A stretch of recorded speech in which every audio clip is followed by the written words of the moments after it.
Hi friends, welcome to Kannada moral stories. ನನ್ನ ಹೆಸರು ಸುಧಾ. ಇನ್ನು 2 ದಿನಗಳಲ್ಲಿ ನನಗೆ ಮದುವೆ ಫಿಕ್ಸ್ ಆಗಿತ್ತು. ಈ ಮದುವೆ ನನ್ನ ತಂದೆ ತಾಯಿಯವರ ಇಷ್ಟದ ಪ್ರಕಾರ ನಡೆಯುತ್ತಿತ್ತು. ಸುಧಾ ತಂದೆ ತಾಯಿಯ ಈ ನಿರ್ಣಯದಿಂದ ತುಂಬ ಸಂತೋಷವಾಗಿದ್ದಳು. ಅವರ ನಿರ್ಣಯವೇ ನನ್ನ ನಿರ್ಣಯ, ಅವರ ಆಸೆಯೇ ನನ್ನ ಆಸೆ ಎಂದು ಹೇಳುತ್ತಿದ್ದಳು. ಈ ಸಂಬಂಧ ನನ್ನ ತಂದೆ ತಾಯಿಗೆ ಇಷ್ಟವಿರುವಾಗ ನನಗೇನೂ ಅಭ್ಯಂತರವಿಲ್ಲ, ನನಗೂ ಇಷ್ಟ ಎಂದು ಹೇಳಿದಳು.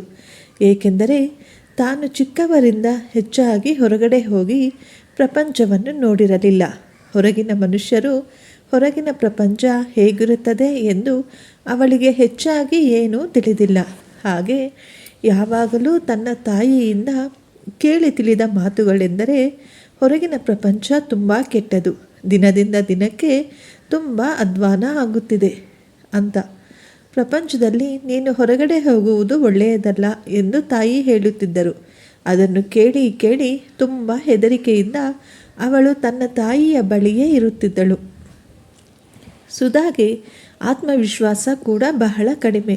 ಈ ಭಯಕ್ಕೂ ಅವಳ ತಾಯಿಯ ಮಾತುಗಳೇ ಕಾರಣವಾಗಿದ್ದವು.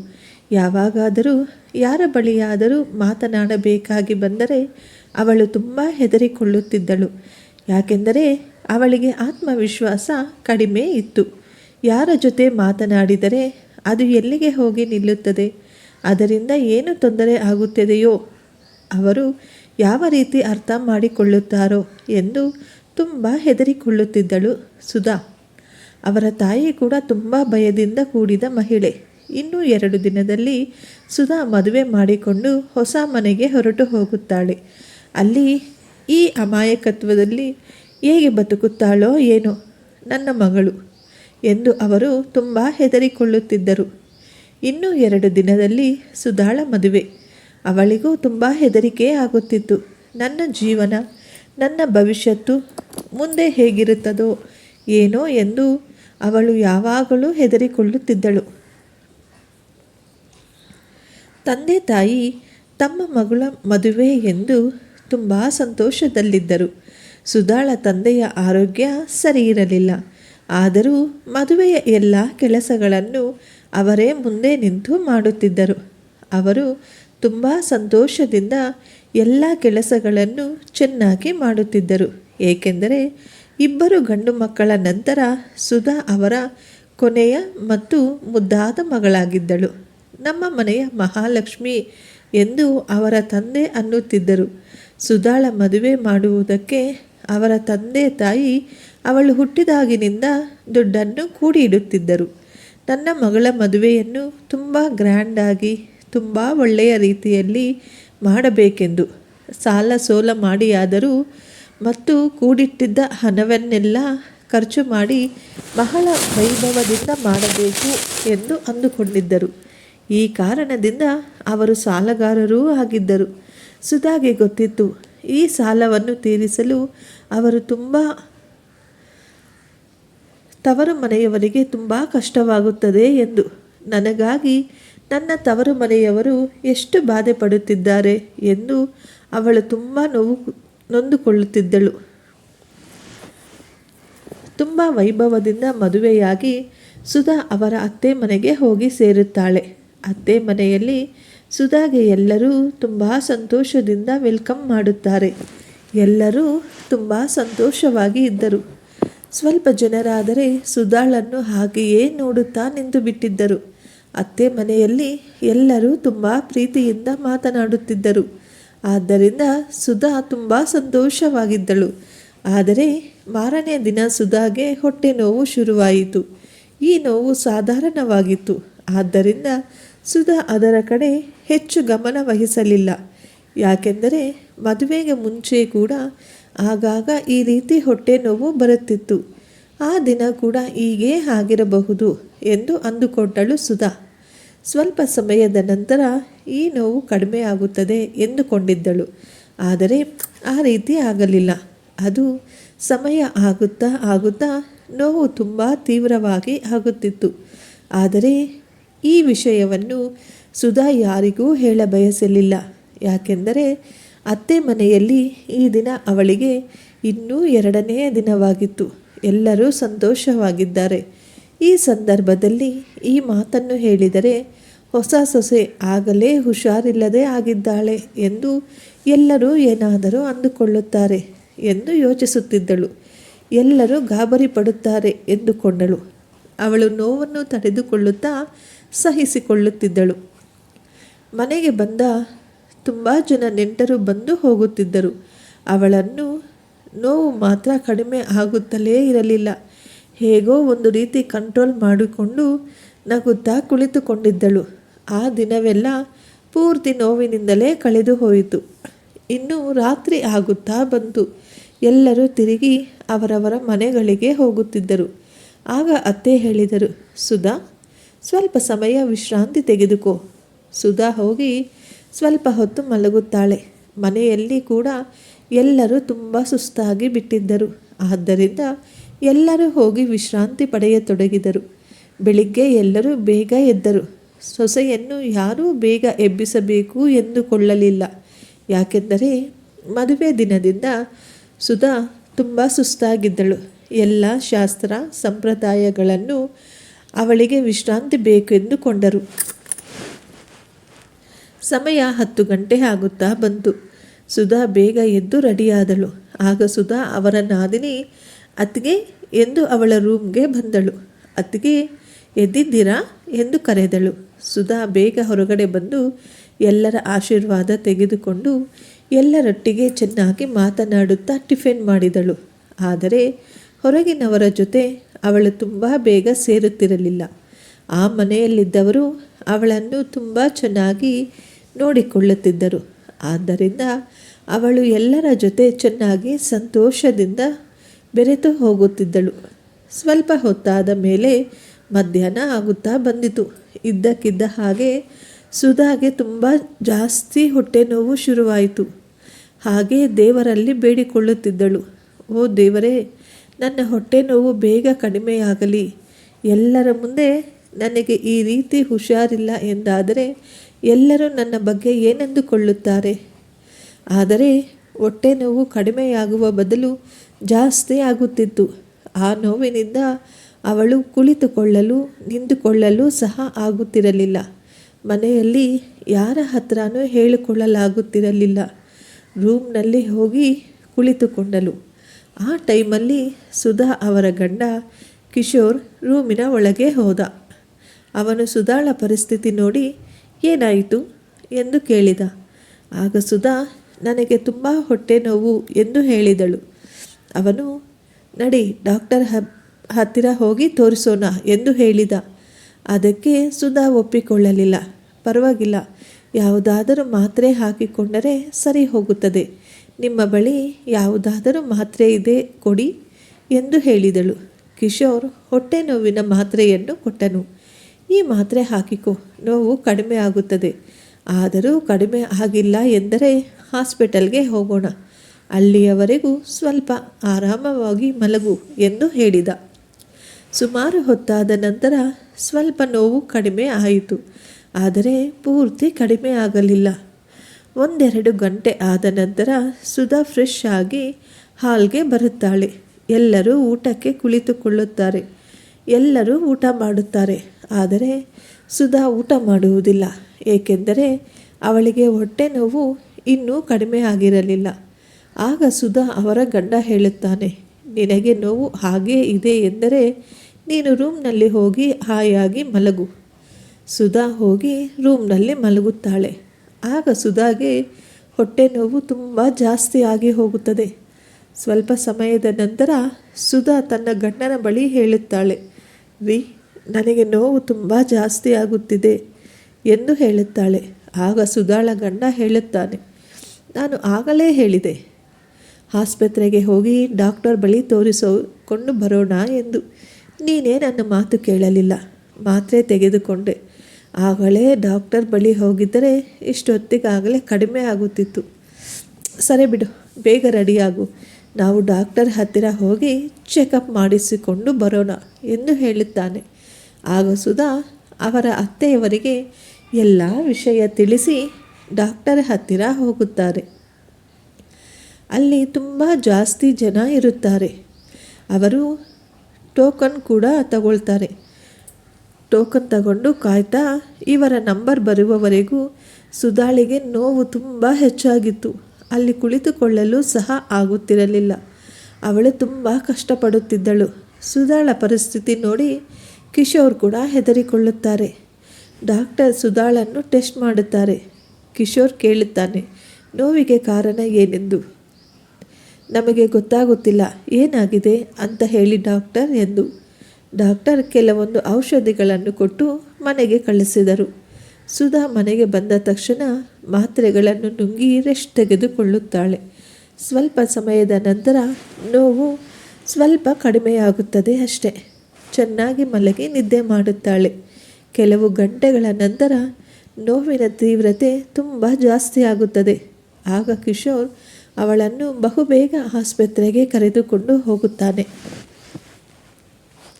ಡಾಕ್ಟರ್ ಹೇಳಿದರು, ಇವರಿಗೆ ಒಂದು ಸಾರಿ ಸ್ಕ್ಯಾನಿಂಗ್ ಮಾಡಿಸೋಣ ಎಂದು. ಸ್ಕ್ಯಾನಿಂಗ್ ಮಾಡಿಸಿದರೆ ಗೊತ್ತಾಗುತ್ತದೆ ನೋವು ಏನಕ್ಕೆ ಬರುತ್ತಿದೆ ಎಂದು. ಹಾಗೆ ಹೇಳಲು ಸಾಧ್ಯವಿಲ್ಲ ಎಂದು ಹೇಳಿದರು. ಸ್ಕ್ಯಾನಿಂಗ್ ಮಾಡಿದ ನಂತರ ರಿಪೋರ್ಟ್ ಬರಲು ಸ್ವಲ್ಪ ಟೈಮ್ ಇತ್ತು. ಅವಳ ಆರೋಗ್ಯ ತುಂಬ ಕೆಟ್ಟಿತ್ತು. ಅವಳಿಗೆ ಬೇಗ ಚಿಕಿತ್ಸೆಯ ಅವಶ್ಯಕತೆ ಇತ್ತು. ಡಾಕ್ಟರ್ ಅವಳಿಗೆ ನೋವು ಕಡಿಮೆ ಆಗಲು ಇಂಜೆಕ್ಷನನ್ನು ಕೊಡುತ್ತಾರೆ. ಸ್ವಲ್ಪ ಸಮಯದ ನಂತರ ಸ್ಕ್ಯಾನಿಂಗ್ ರಿಪೋರ್ಟ್ ಬರುತ್ತೆ. ಡಾಕ್ಟರ್ ಅದನ್ನು ಓದುತ್ತಿದ್ದರು. ಕಿಶೋರ್ ಕೇಳಿದ, ಡಾಕ್ಟರ್, ರಿಪೋರ್ಟ್ನಲ್ಲಿ ಏನಿದೆ? ಡಾಕ್ಟರ್ ಹೇಳಿದ ಮಾತನ್ನು ಕೇಳಿ ಸುಧಾಳಿಗೆ ನಿಂತ ನೆಲವೇ ಕುಸಿದಂತಾಗುತ್ತದೆ. ಅವಳನ್ನು ಅವಳೇ ನಂಬಲಾರದಾಗುತ್ತಾಳೆ. ಕಿಶೋರ್ ಸುಧಾಳನ್ನು ತುಂಬ ಕೋಪದಿಂದ ನೋಡುತ್ತಾನೆ. ಅಸಹ್ಯವಾಗಿ ನೋಡುತ್ತಾನೆ. ಆ ರೀತಿ ಡಾಕ್ಟರ್ ಹೇಳಿದ್ದಾದರೂ ಏನು? ಡಾಕ್ಟರ್ ಏನು ಹೇಳಿದರು ಎಂದರೆ, ನೀವು ಮೊದಲು ಅಬಾರ್ಷನ್ ಮಾಡಿಸಿದ್ದೀರಲ್ಲ, ಆದ್ದರಿಂದಲೇ ಈಗ ಈ ರೀತಿ ನೋವು ಬರುತ್ತಿದೆ ಎಂದು. ಆಗ ಕಿಶೋರ್ ಹೇಳುತ್ತಾನೆ, ಡಾಕ್ಟರ್, ಇದು ಹೇಗೆ ಸಾಧ್ಯ? ನಮ್ಮ ಮದುವೆಯಾಗಿ ಕೇವಲ 3 ದಿನ ಆಗಿದೆ ಎಂದು ಹೇಳುತ್ತಾನೆ. ನಮಗೆ ಇನ್ನೂ ಫಸ್ಟ್ ನೈಟ್ ಕೂಡ ನಡೆದಿಲ್ಲ. ಡಾಕ್ಟರ್ ಆಶ್ಚರ್ಯದಿಂದ ಮತ್ತು ಕೇವಲವಾಗಿ ಸುಧಾಳನ್ನು ನೋಡುತ್ತಿದ್ದನು. ನಂತರ ಕಿಶೋರ್ಗೆ ಹೇಳಿದನು, ನೀವು ಗಂಡ ಹೆಂಡತಿ ಮನೆಗೆ ಹೋಗಿ ಮಾತನಾಡಿಕೊಳ್ಳಿ ಎಂದು.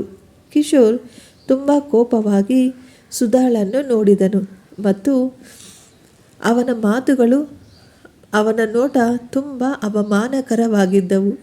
ಸುಧಾ ಕಣ್ಣೀರಿನಿಂದ ತುಂಬ ಅಯೋಮಯವಾಗಿ ನೋಡುತ್ತಿದ್ದಳು. ನಾನು ಏನೂ ತಪ್ಪು ಮಾಡಿಲ್ಲ ಎಂದು. ಆದರೆ ಅವರ ಎದುರುಗಡೆ ಈಗ ಅವಳು ತಲೆ ತಗ್ಗಿಸಿ ಕೂರಬೇಕಾಗಿ ಬಂತು. ಅಲ್ಲಿದ್ದ ನರ್ಸ್ಗಳು ಮತ್ತು ಅಲ್ಲಿದ್ದ ಜನ ಎಲ್ಲರೂ ಅವಳನ್ನೇ ನೋಡಿ ಗುಸುಗುಸು ಎಂದು ಮಾತನಾಡುತ್ತಿರುವ ಹಾಗೆ ಅವಳಿಗೆ ಅನ್ನಿಸುತ್ತಿತ್ತು. ಕಿಶೋರ್ ತುಂಬ ಹೊತ್ತು ಮೌನವಾಗಿ ಕುಳಿತುಕೊಂಡು ನೆಲವನ್ನೇ ನೋಡುತ್ತಿದ್ದ. ಸುಧಾಳಿಗಿನ್ನೂ ಏನೂ ಕೇಳಲಿಲ್ಲ. ಅವಳ ಒಂದು ಮಾತನ್ನು ಕೇಳಿಸಿಕೊಳ್ಳುವ ಸ್ಥಿತಿಯಲ್ಲಿ ಅವನು ಇರಲಿಲ್ಲ. ಆದ್ದರಿಂದ ನಾನು ನಿರ್ದೋಷಿ ಎಂದು ಇವರನ್ನು ಹೇಗೆ ನಂಬಿಸಲಿ ಎಂದು ಆಲೋಚಿಸುತ್ತಿದ್ದಳು ಸುಧಾ. ಆಗ ಅವಳ ತಾಯಿಯ ಮಾತುಗಳು ಅವಳಿಗೆ ನೆನಪಿಗೆ ಬಂತು. ಈ ಪ್ರಪಂಚ ತುಂಬ ಕೆಟ್ಟದು. ಸುಧಾ ತುಂಬ ಅಮಾಯಕ ಹುಡುಗಿ. ಅವಳಿಗೆ ಮಾತನಾಡಲೇ ಬರುವುದಿಲ್ಲ. ಅವಳ ಮನಸ್ಸಿನ ಮಾತುಗಳನ್ನು ಅವಳಿಗೆ ಹೇಳಿಕೊಳ್ಳಲು ಸಹ ಬರುವುದಿಲ್ಲ. ನನ್ನ ಮಗಳು ಹೇಗೆ ಬದುಕುತ್ತಾಳೋ ಏನೋ ಎಂದು ಅವರ ತಾಯಿ ಹೇಳಿದ ಮಾತುಗಳನ್ನು ಸುಧಾ ನೆನೆಸಿಕೊಳ್ಳುತ್ತಿದ್ದಳು. ಅವಳಿಗೆ ಆತ್ಮವಿಶ್ವಾಸ ತುಂಬ ಕಡಿಮೆ ಇದೆ ಎಂದು ಅವಳು ಯಾವತ್ತೂ ತನ್ನ ಬಗ್ಗೆ ಮಾತನಾಡುವುದನ್ನು ಕಲಿತೇ ಇರಲಿಲ್ಲ. ಆದರೆ ಈ ಸಮಯದಲ್ಲಿ ತನ್ನ ಮೇಲೆ ಇಷ್ಟೊಂದು ಘೋರ ಅಪವಾದಗಳು ಬರುತ್ತಿರುವಾಗ ಏನು ಮಾತನಾಡಬೇಕು, ಹೇಗೆ ಮಾತನಾಡಬೇಕು ಎಂದು ಅವಳಿಗೆ ಒಂದೂ ಅರ್ಥವಾಗಲಿಲ್ಲ. ನನಗೆ ಒಂದು ಕಷ್ಟ ಬಂದಾಗ ನನಗಾಗಿ ನಾನು ಹೋರಾಡುವುದನ್ನು ಕಲಿಯಬೇಕಿತ್ತು ಎಂದು ನೊಂದುಕೊಳ್ಳುತ್ತಿದ್ದಳು. ಸ್ವಲ್ಪ ಹೊತ್ತಿನಲ್ಲಿ ನರ್ಸ್ ಬಂದು ಅವಳಿಗೆ ಒಂದು ಸಿರಪನ್ನು ಕೊಟ್ಟಳು. ಅದರಿಂದ ಹೊಟ್ಟೆ ನೋವು ಪೂರ್ತಿಯಾಗಿ ಕಡಿಮೆ ಆಗುತ್ತದೆ. ಸುಧಾ ಯೋಚನೆ ಮಾಡುತ್ತಾ ಇರುತ್ತಾಳೆ, ನಾನು ಯಾವಾಗ ಪ್ರೆಗ್ನೆಂಟ್ ಆದೆ?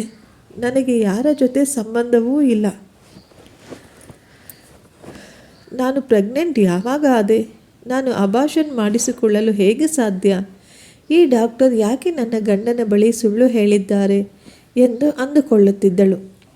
ನೋವು ಕಡಿಮೆ ಆಗಿದ ತಕ್ಷಣ ಅವಳ ಗಂಡ ಅವಳನ್ನು ತುಂಬ ಕೋಪ ಮತ್ತು ಅಸಹ್ಯದಿಂದ ನೋಡುತ್ತಾ ಮನೆಗೆ ಕರೆದುಕೊಂಡು ಹೋಗುತ್ತಾನೆ. ಅವನನ್ನು ನೋಡಿ ಅವಳು ತುಂಬ ಭಯಪಡುತ್ತಿದ್ದಳು. ಏನು ಮಾತನಾಡಲು ಆಗದೆ ನನಗೆ ತುಂಬ ತಲೆನೋವುತ್ತಿದೆ ಎಂದು ಹೇಳಿ ಅವಳ ರೂಮ್ಗೆ ಹೋಗುತ್ತಾಳೆ. ಆದರೆ ಕಿಶೋರ್ ಅವನ ಅಮ್ಮನ ಬಳಿ ಹೋಗುತ್ತಾನೆ. ಅಲ್ಲಿ ನಡೆದದ್ದನ್ನು, ಡಾಕ್ಟರ್ ಹೇಳಿದ್ದನ್ನು ಅವರ ತಾಯಿಯ ಬಳಿ ಹೇಳುತ್ತಾನೆ. ಆಕೆ ಅವಳನ್ನು ಎಷ್ಟೊಂದು ಅಸಹ್ಯವಾದ ಮತ್ತು ಕೆಟ್ಟ ಕೆಟ್ಟ ಮಾತುಗಳನ್ನು ಮಾತನಾಡುತ್ತಾಳೆ. ಸುಧಾಳ ತಂದೆ ತಾಯಿಗೆ ಫೋನ್ ಮಾಡಿ ಅವರನ್ನು ಕೂಡ ಚೆನ್ನಾಗಿ ಬೈಯುತ್ತಾಳೆ. ಕೆಟ್ಟ ಮಾತುಗಳಿಂದ ಎಲ್ಲರನ್ನೂ ನಿಂದಿಸುತ್ತಾಳೆ. ನೀವು ಬಂದು ನಿಮ್ಮ ಕುಲಹೀನವಾದ ಮಗಳನ್ನು ನಿಮ್ಮ ಮನೆಗೆ ಕರೆದುಕೊಂಡು ಹೋಗಿ. ನಿಮ್ಮ ಮಗಳು ಚರಿತ್ರಹೀನಳು, ಕುಲಗೆಟ್ಟ ಹುಡುಗಿ, ನಡತೆಗೆಟ್ಟವಳು ಎಂದು ಬಾಯಿಗೆ ಬಂದ ಹಾಗೆಲ್ಲ ಬೇಯುತ್ತಾರೆ. ನಮ್ಮ ಮನೆಗೆ ಈ ರೀತಿ ದರಿದ್ರವಾದ ಸೊಸೆ ಬೇಡ. ನಿಮ್ಮ ಮನೆಗೆ ಕರೆದುಕೊಂಡು ಹೋಗಿ. ಈ ದರಿದ್ರವನ್ನು ನಮ್ಮ ತಲೆಗೆ ಕಟ್ಟಿದ್ದೀರಾ ಎಂದು ಬಾಯಿಗೆ ಬಂದ ಹಾಗೆಲ್ಲ ಮಾತನಾಡಿದರು. ಕಿಶೋರ್ ಸುಮ್ಮನೆ ಸೈಲೆಂಟಾಗಿ ನಿಂತುಕೊಂಡಿದ್ದನು. ಸುಧಾ ಕಣ್ಣೀರಿನಿಂದ ಯೋಚಿಸುತ್ತಿದ್ದಳು. ಯಾರೂ ನನ್ನನ್ನು ಒಂದು ಮಾತು ಸಹ ಕೇಳಲಿಲ್ಲ. ಇದು ಏನು, ಹೇಗಾಯಿತು, ಇದೆಲ್ಲ ನಿಜವಾ ಎಂದು ಯಾರೂ ನನ್ನನ್ನು ಕೇಳುತ್ತಿಲ್ಲ ಎಂದು ಕಣ್ಣೀರಿಡುತ್ತಿದ್ದಳು. ನನ್ನ ತಂದೆ ತಾಯಿಗೆ ಅಷ್ಟು ಅವಮಾನವಾಗುತ್ತಿದೆ ಎಂದು ಅಂದುಕೊಳ್ಳುತ್ತಿದ್ದಳು. ನನ್ನ ತಂದೆ ತಾಯಿಗಳು ತುಂಬ ಕಷ್ಟಪಟ್ಟಿದ್ದಾರೆ. ಎಷ್ಟೋ ಕಡೆ ಸಾಲ ಸೋಲ ಮಾಡಿ ಕೂಡಿಟ್ಟಿದ್ದ ಹಣವನ್ನೆಲ್ಲ ನನ್ನ ಮದುವೆಗೆ ಸುರಿದಿದ್ದಾರೆ ಎಂದು ಯೋಚಿಸುತ್ತಾ ದುಃಖಿಸುತ್ತಿದ್ದಳು. ಕಿಶೋರನ್ನು ನೋಡುತ್ತಾಳೆ. ಅವನ ಕಣ್ಣುಗಳಲ್ಲಿ ಅವಳ ಮೇಲೆ ದ್ವೇಷ, ಕೋಪ, ಅಸೂಯೆ ಎಲ್ಲವೂ ಕಾಣಿಸುತ್ತದೆ. ನನ್ನ ತಂದೆ ತಾಯಿ ಬಂದ ಮೇಲೆ ಮಾತನಾಡುವ ಅವಕಾಶ ಸಿಗುತ್ತದೆ. ಆಗ ನನ್ನ ತಂದೆ ತಾಯಿ ಬಳಿ ಎಲ್ಲ ನಿಜಗಳು ಗೊತ್ತಾಗುತ್ತದೆ. ಅವರು ಬಂದ ಮೇಲೆ ಎಲ್ಲ ಸರಿ ಹೋಗುತ್ತದೆ ಎಂದು ಅಂದುಕೊಳ್ಳುತ್ತಾಳೆ. ಅವರ ತಂದೆ ತಾಯಿ ಬಂದರು. ಅವರು ಬರುತ್ತಿದ್ದಂತೆ ಎಲ್ಲರೂ ಅವರ ಮೇಲೆ ಮುಗಿಬಿದ್ದರು. ಎಷ್ಟು ಮೋಸ, ಎಷ್ಟು ಕೆಟ್ಟ ಹೆಣ್ಣನ್ನು ನಮ್ಮ ತಲೆಗೆ ಕಟ್ಟಿದ್ದೀರಿ ನೀವು. ಈ ಥರ ನಡತೆಗೆಟ್ಟವಳನ್ನು ನನ್ನ ಮಗನ ತಲೆಗೆ ಕಟ್ಟಿದ್ದೀರಿ ಎಂದು ಎಲ್ಲರೂ ದ್ವೇಷದಿಂದ ಕೂಗುತ್ತಿದ್ದರು. ನಿಮ್ಮ ಮೇಲೆ ಕೇಸ್ ಹಾಕುತ್ತೇವೆ ಎಂದು ಎಲ್ಲರೂ ಬಾಯಿಗೆ ಬಂದಂತೆ ಬೈತಿದ್ರು. ಕಿಶೋರ್ ಅವರ ಅಜ್ಜಿ ಸಹ ತುಂಬ ಕೆಟ್ಟದಾಗಿ ಬೈಯುತ್ತಿದ್ದರು. ಸುಧಾಳ ತಂದೆ ತಾಯಿ ಸಮಾಧಾನ ಮಾಡಲು ಪ್ರಯತ್ನಿಸುತ್ತಿದ್ದರು. ಆದರೆ ಎಲ್ಲರ ಮಾತುಗಳನ್ನು ಕೇಳಿ ಅವರು ಅವಮಾನದಿಂದ ತಲೆ ಎತ್ತಲೇ ಆಗಲಿಲ್ಲ. ಅವರ ತಂದೆ ತಾಯಿ ಹೇಳಿದರು, ಇಲ್ಲ, ನಮ್ಮ ಮಗಳು ಆ ರೀತಿ ಅವಳಲ್ಲ, ಎಲ್ಲೋ ಏನೋ ತಪ್ಪು ನಡೆದಿದೆ ಎಂದು ಹೇಳಿದರು. ಆದರೆ ಯಾರೂ ಅವರ ತಂದೆ ತಾಯಿಯ ಮಾತನ್ನು ಕೇಳಲು ತಯಾರಲ್ಲ. ಏನು, ಎಷ್ಟೊಂದು ಕ್ಲಿಯರ್ ಆಗಿ ಅಲ್ಲಿ ಡಾಕ್ಟರ್ ಹೇಳಿದ್ದಾರೆ, ಇನ್ನೂ ಏನು ತಿಳಿದುಕೊಳ್ಳಬೇಕು? ನೀವು ಈಗಲೇ ನಿಮ್ಮ ಮಗಳನ್ನು ನಿಮ್ಮ ಮನೆಗೆ ಕರೆದುಕೊಂಡು ಹೋಗಿ, ಇಲ್ಲದಿದ್ದರೆ ನಿಮ್ಮ ಮನೆಗೆ ಪೊಲೀಸರು ಮತ್ತು ಲಾಯರ್ಗಳನ್ನು ಕಳಿಸಬೇಕಾಗುತ್ತದೆ ಎಂದು ಹೇಳಿದರು. ಬೇಡ, ನೀವು ಆ ಕೆಲಸ ಮಾಡಬೇಡಿ, ನಿಜ ಏನು ಎಂದು ತಿಳಿದುಕೊಳ್ಳೋಣ, ಸ್ವಲ್ಪ ಶಾಂತವಾಗಿ ಎಲ್ಲರೂ ಕುಳಿತು ಮಾತನಾಡೋಣ ಎಂದು ಅವರು ಹೇಳುತ್ತಿದ್ದರು. ನಮಗೆ ಅವಶ್ಯಕತೆ ಇಲ್ಲ. ನೀವು ಮೊದಲು ಈ ನಾಚಿಕೆ ಕೆಟ್ಟವಳನ್ನು ನನ್ನ ಕಣ್ಣೆದುರಿನಿಂದ ಕರೆದುಕೊಂಡು ಹೋಗಿ. ಇಲ್ಲವಾದರೆ ನಾನು ಏನು ಮಾಡುತ್ತೇನೆ ಎಂದು ನನಗೇ ಗೊತ್ತಿಲ್ಲ ಎಂದು ಕಿಶೋರ್ ಹೇಳುತ್ತಾನೆ. ಅವರು ಏನು ಮಾಡುವುದೆಂದು ತಿಳಿಯದೆ ಅವರ ಮಗಳನ್ನು ಅಲ್ಲಿಂದ ಕರೆದುಕೊಂಡು ಹೋಗುತ್ತಾರೆ. ಮನೆಗೆ ಬಂದ ಮೇಲೆ ಆ ಮನೆಯಲ್ಲಿ ತುಂಬ ದೊಡ್ಡ ಗಲಾಟೆಗಳೇ ಆಗುತ್ತದೆ. ಸುಧಾ ಅವರ ಅಣ್ಣಂದಿರು ಡಾಕ್ಟರ್ ಮಾತುಗಳನ್ನು ಕೇಳಿ ತುಂಬ ಕೋಪದಿಂದ ಇದ್ದಾರೆ. ನಿನ್ನನ್ನು ನಾವು ಎಷ್ಟು ಪ್ರೀತಿಯಿಂದ ಸಾಕಿದ್ದೇವೆ, ನಮ್ಮನ್ನು ನೀನು ಎಷ್ಟು ಅವಮಾನ ಮಾಡಿಬಿಟ್ಟೆ, ಇಷ್ಟೊಂದು ಕೆಟ್ಟ ಕೆಲಸ ಮಾಡಲು ನಿನಗೆ ಮನಸ್ಸು ಹೇಗೆ ಬಂತು, ನಮ್ಮನ್ನು ಎಷ್ಟು ಅವಮಾನ ಮಾಡಿಬಿಟ್ಟೆ ನೀನು ಎಂದು ಅವಳನ್ನು ಚೆನ್ನಾಗಿ ಹೊಡೆಯತೊಡಗಿದರು. ಅವಳು ಸುಮ್ಮನೆ ಅಳುತ್ತಾ ನಿಂತಿದ್ದಳು. ನಾನು ನನ್ನ ಅತ್ತೆ, ಮಾವ ಮತ್ತು ಗಂಡನಿಗೆ ಒಂದು ಮಾತನ್ನೂ ಸಹ ಹೇಳಲೇ ಇಲ್ಲ, ಇವರಿಗೂ ಏನೂ ಹೇಳಲಾಗುತ್ತಿಲ್ಲ ಎಂದು ದುಃಖಿಸುತ್ತಾ ರೋಧಿಸುತ್ತಿದ್ದಳು. ಇನ್ನು ಅವರ ತಂದೆ ತಾಯಿ ಬಂದು ಅವರ ಅಣ್ಣಂದಿರ ಕೈಯಿಂದ ಸುಧಾಳನ್ನು ಬಿಡಿಸಿದರು. ಈ ಮಾತು, ಈ ಸಮಾಚಾರ ಅವರ ಪೂರ್ತಿ ವಂಶವೆಲ್ಲ ಹರಡಿತು. ಅವಳು ಮದುವೆಗಿಂತ ಮುಂಚೆನೇ ಯಾರ ಜೊತೆ ತಪ್ಪು ಮಾಡಿದ್ದಾಳೆ, ಯಾರ ಜೊತೆಗೋ ಅವಳು ಮಾನ ಕಳೆದುಕೊಂಡಿದ್ದಾಳೆ ಎಂದು ಎಲ್ಲರೂ ಗುಸುಗುಸು ಮಾತನಾಡಿಕೊಳ್ಳುತ್ತಿದ್ದರು. ಸುಧಾಳ ತಂದೆ ತಾಯಿ ತುಂಬ ಅಳುತ್ತಿದ್ದರು. ನನ್ನ ಮಗಳ ಜೀವನ ಈ ರೀತಿ ಹಾಳಾಯಿತಲ್ಲ ಎಂದು. ನನ್ನ ಮಗಳ ಜೀವನದ ಪರಿಸ್ಥಿತಿ ಏನಾಗುತ್ತದೆ ಎಂದು ಕಣ್ಣೀರಿಡುತ್ತಿದ್ದರು. ಸುಧಾ ಕೂಡ ನನ್ನ ಜೀವನ ಈ ರೀತಿ ಹಾಳಾಯಿತಲ್ಲ ಎಂದು ಅಳುತ್ತಿದ್ದಳು.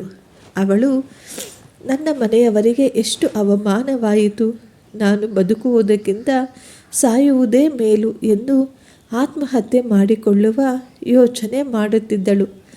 ಆಗ ಅವಳ ತಂದೆ ತಾಯಿ ರೂಮ್ಗೆ ಬಂದು ನೀನು ರೆಡಿಯಾಗು ಎಂದು ಹೇಳಿದರು. ಅವಳು ಏನೂ ಕೇಳಲಿಲ್ಲ.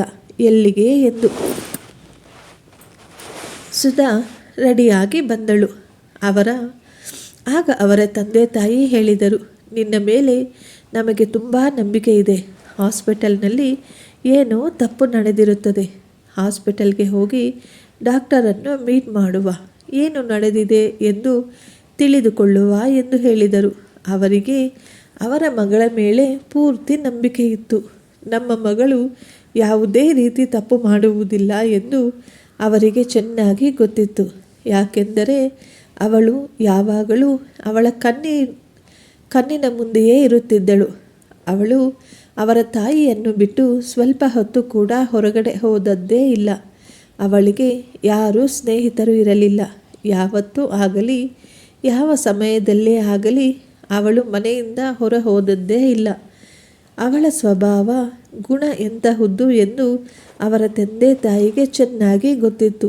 ಅವರು ಬೇಗ ಹಾಸ್ಪಿಟಲ್ಗೆ ಹೋಗಿ ಆ ಡಾಕ್ಟರ್ ಬಳಿ ಏನಾಯಿತು, ಏನಾದರೂ ತಪ್ಪಾಗಿದೆಯಾ ಎಂದು ಡಾಕ್ಟರ್ ಬಳಿ ಪೂರ್ತಿ ವಿವರಗಳನ್ನು ತಿಳಿದುಕೊಂಡು ತಮ್ಮ ಮಗಳ ಬಗ್ಗೆ ಹೇಳಿದ ಈ ಕೆಟ್ಟ ಮಾತುಗಳನ್ನು ತೊಲಗಿಸಲು ಬಯಸಿದ್ದರು.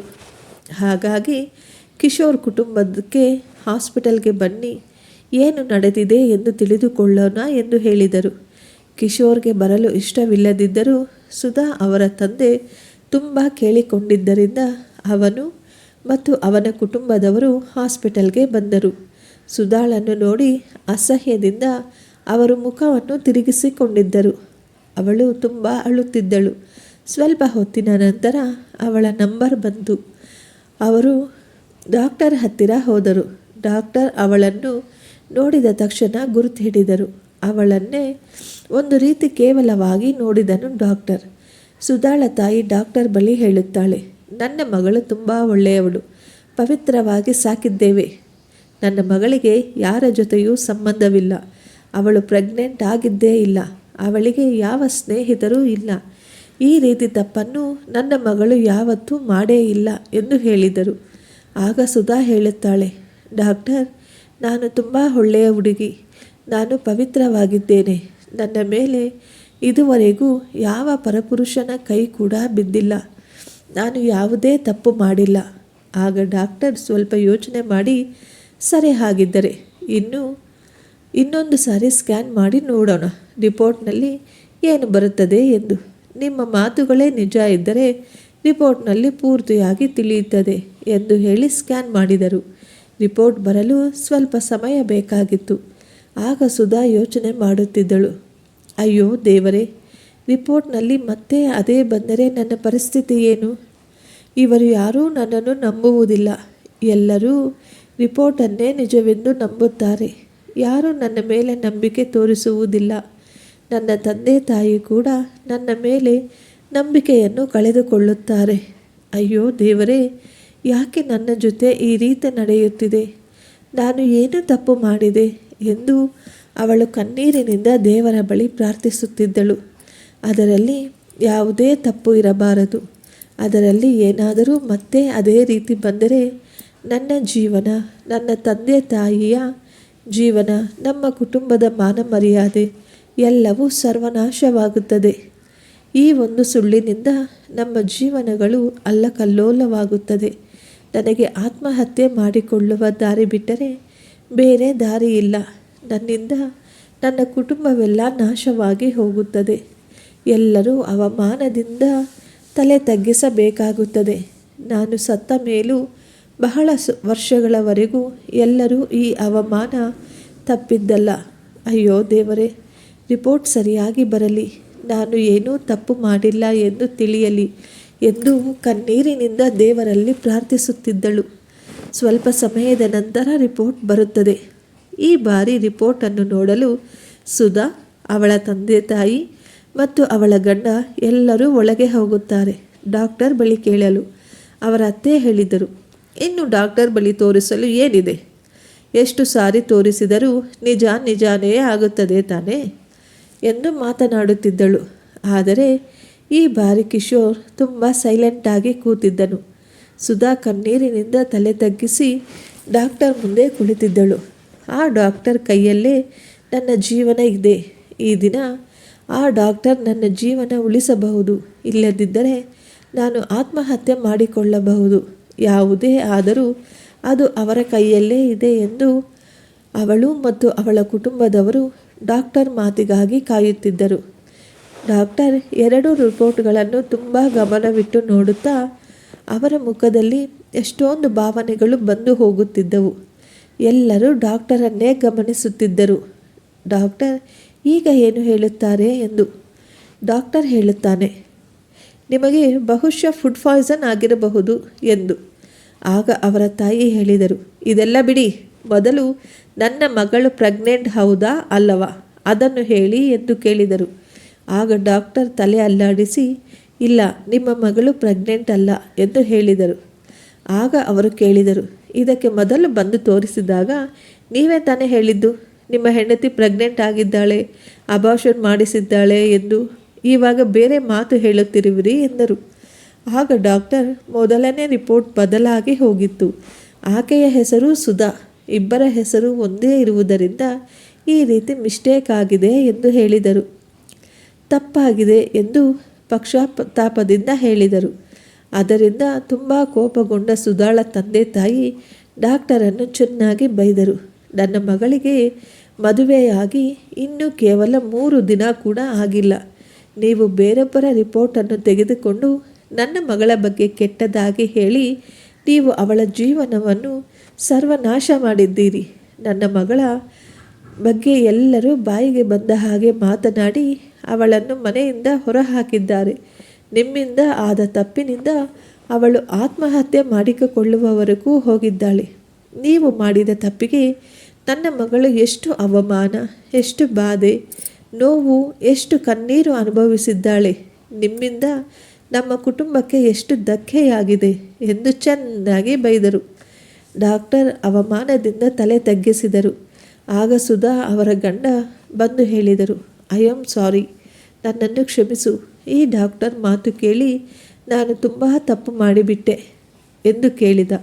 ಅವರ ಮನೆಯವರು ಕೂಡ ನಮ್ಮನ್ನು ಕ್ಷಮಿಸು ಎಂದು ಎಲ್ಲರೂ ತಪ್ಪಾಯಿತು ಎಂದು ಬೇಡಿಕೊಂಡರು ಮತ್ತು ಸುಧಾಳನ್ನು ಬಹಳ ಗೌರವದಿಂದ, ಬಹಳ ಘನತೆಯಿಂದ ಮತ್ತೆ ಮನೆ ತುಂಬಿಸಿಕೊಂಡರು. ಅವರ ತಪ್ಪುಗಳನ್ನು ಅವರು ತಿದ್ದುಕೊಂಡರು. ಯಾವುದೇ ವಿಷಯ ನಮಗೆ ತಿಳಿದ ತಕ್ಷಣ ಅದಕ್ಕೆ ತುಂಬ ಓವರಾಗಿ ರಿಯಾಕ್ಟ್ ಮಾಡಬಾರದು. ನಿಧಾನವಾಗಿ ಯೋಚನೆ ಮಾಡಬೇಕಾಗಿತ್ತು. ಒಂದು ಮಾತು ನಿನ್ನನ್ನು ಕೇಳಬೇಕಾಗಿತ್ತು ಎಂದು ಎಲ್ಲರೂ ಒಬ್ಬರಿಗೊಬ್ಬರು ಕ್ಷಮಾಪಣೆ ಕೇಳಿದರು. ಈಗ ಸುಧಾ ಸಂತೋಷವಾಗಿ ಅವರ ಮನೆಯಲ್ಲಿ ಜೀವನ ನಡೆಸತೊಡಗಿದಳು. ಅವಳ ಸಾಂಸಾರಿಕ ಜೀವನ ಈಗ ತುಂಬ ಸಂತೋಷವಾಗಿದೆ. ಫ್ರೆಂಡ್ಸ್, ಈ ಸ್ಟೋರಿ ನಿಮಗೆ ಇಷ್ಟವಾಗಿದ್ದರೆ ಒಂದು ಲೈಕ್ ಮಾಡಿ ಮತ್ತು ನಮ್ಮ ಚಾನಲನ್ನು ಸಬ್ಸ್ಕ್ರೈಬ್ ಮಾಡಿಕೊಳ್ಳಿ. ಧನ್ಯವಾದಗಳು.